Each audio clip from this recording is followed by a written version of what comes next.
Good morning. Good morning and welcome to Thai PBS World Live. We have a special program today because there is a court case that we are following. We have the latest update on the lese-majeste case against former Prime Minister Thaksin Shinawatra. Less than 30 minutes ago, the criminal court acquitted Thaksin from all charges in the case. The case was a result of an interview that Thaksin gave to a South Korean media outlet back in 2015, yes. in which he was alleged to have said something and made remarks deemed offensive to the monarchy.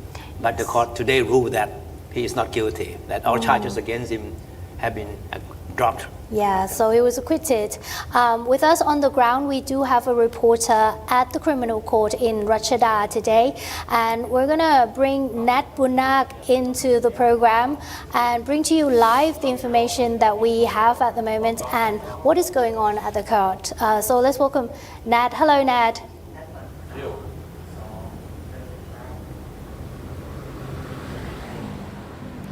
And as expected, Thaksin Shinawatra has survived as the criminal court has ruled that the former prime minister is not guilty of violating Thailand's lese-majeste law over his interview with South Korean media 10 years ago. And Thaksin's lawyer told reporters even before the ruling today that they are quite confident in the evidence that they have submitted in defense. But when asked by reporters after the ruling today whether there might be an appeal against this ruling, he felt that the court's verdict is already clear in itself. Meanwhile, he also mentioned that Thaksin has thanked the lawyers for helping him throughout the case. And as for today, Thaksin arrived at the criminal court at around 9:30 a.m. and reportedly went inside through the back of the building. And so far, he has already left the criminal court without speaking to reporters. And as you may have noticed that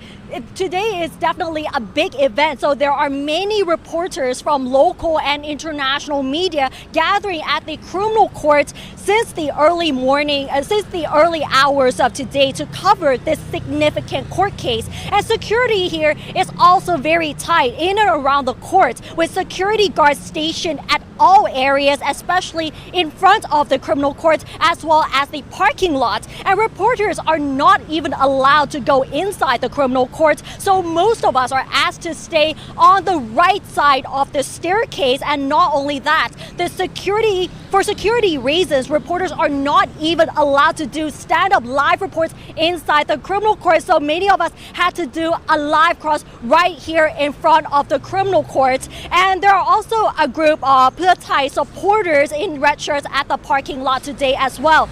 So many of them are the elderly people coming from Bangkok and elsewhere across Thailand to give moral support for Thaksin Shinawatra today. And although he survives the case, this is actually not over for the Shinawatra family, because there are still two major legal cases against them, one against Pathongthai Shinawatra and another against Thaksin as well. So after today's ruling, there's another court case coming up next Friday against Thaksin's youngest daughter and the current Prime Minister Pathongthai Shinawatra over her phone call between herself and Cambodia's strongman Hun Sen as to whether she is found guilty of ethical misconduct. And if she's found guilty, she would be ousted from office. And there's also another case against Thaksin Shinawatra over his controversial stay on the 14th floor of the Police General Hospital without spending a single night in prison, and the ruling of which is expected to take place in early September. But regardless of the outcome, this might actually affect the future of Thai politics as well. So we'll have to wait and see. Back to you. Thank you, Nat. Thank you, Nat. Okay. So what does this whole thing mean? That is today's verdict. I think for Thaksin, certainly he can heave a sigh of relief. For now. One hurdle to his full political rehabilitation is out of the way. Yes. But that is not the end of the story yet. No, it's not. By the way, the prosecution still have the right to appeal, and we don't know if they're going to appeal the case or not. But for now, he is acquitted. I see. Yes. So I'm sure that many people must be asking, what exactly did Thaksin say that landed him in troubles?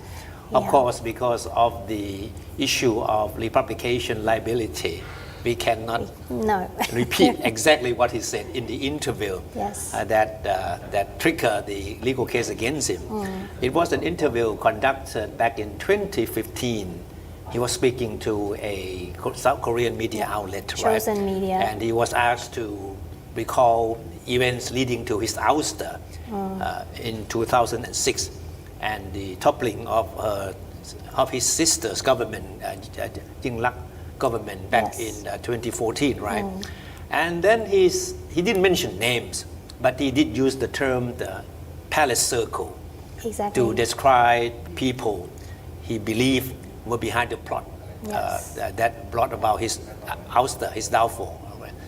So that's pretty much the details that we're going to go into. But let's look at the timeline. How did we get here today, Okay. right? So back in 2015, just like you said, Thaksin gave an interview on South Korean media called the Chosen Media, and that was the interview in question in which he mentioned the palace circle, as you have reported. Yeah.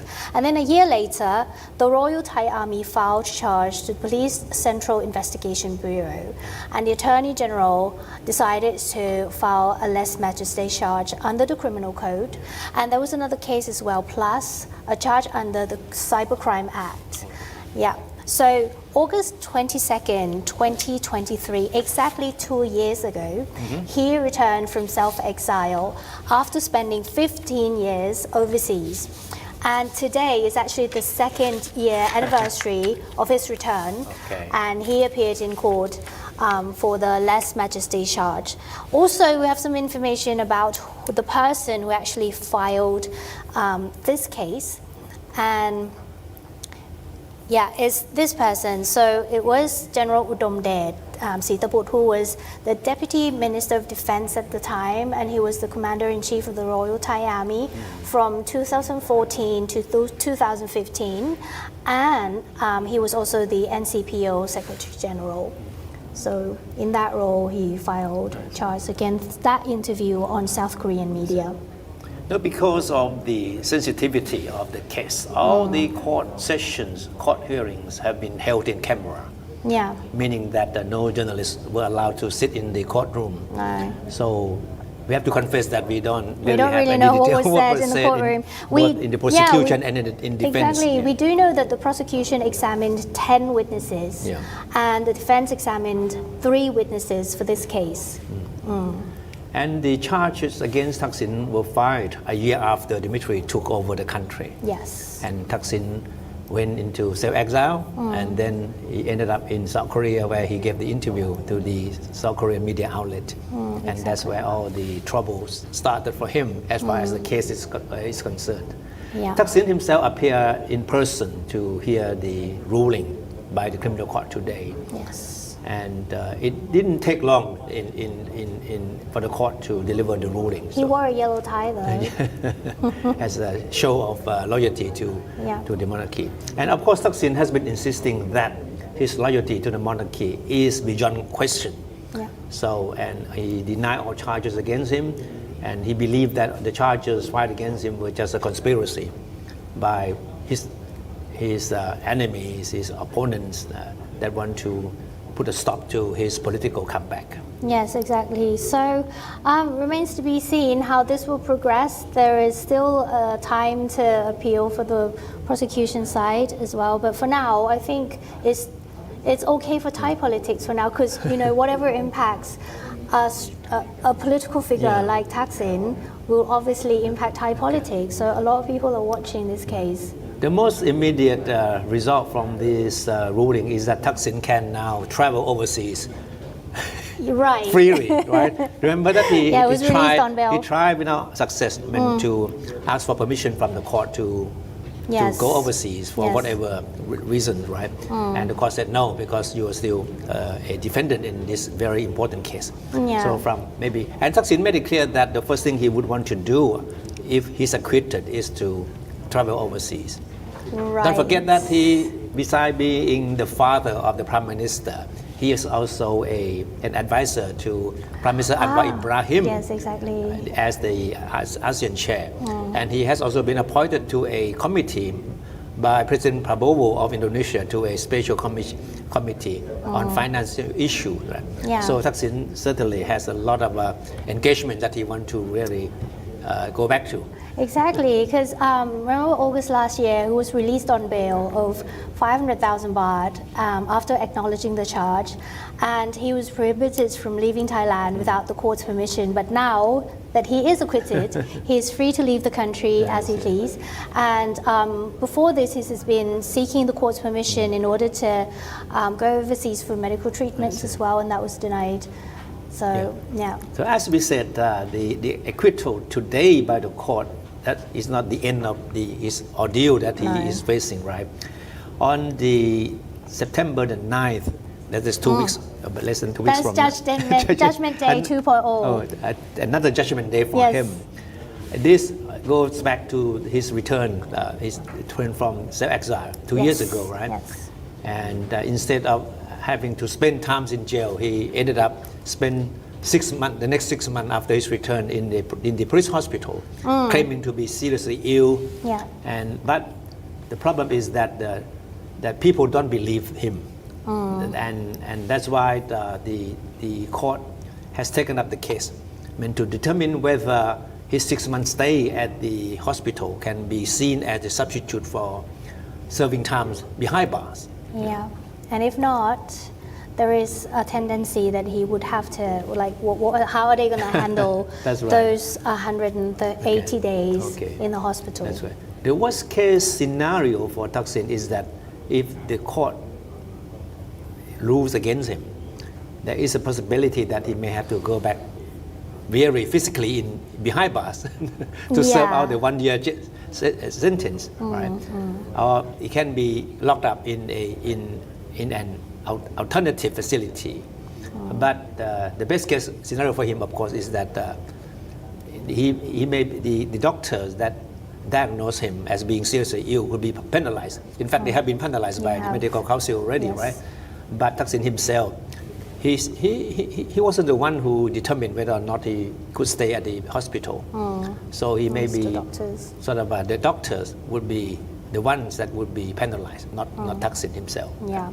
And that is September 9th, is the court's criminal division for political office holders. But before September 9th, there is another Judgment Day. This time is for his daughter. Yes, that's, it was actually planned for next Friday, but it was moved up, isn't it, to what is moved up is the deadline for the submission of testimonies by the defendants. Yeah. And the Judgment Day for Thaksin's daughter, Prime Minister Paetongtarn, will be next Friday.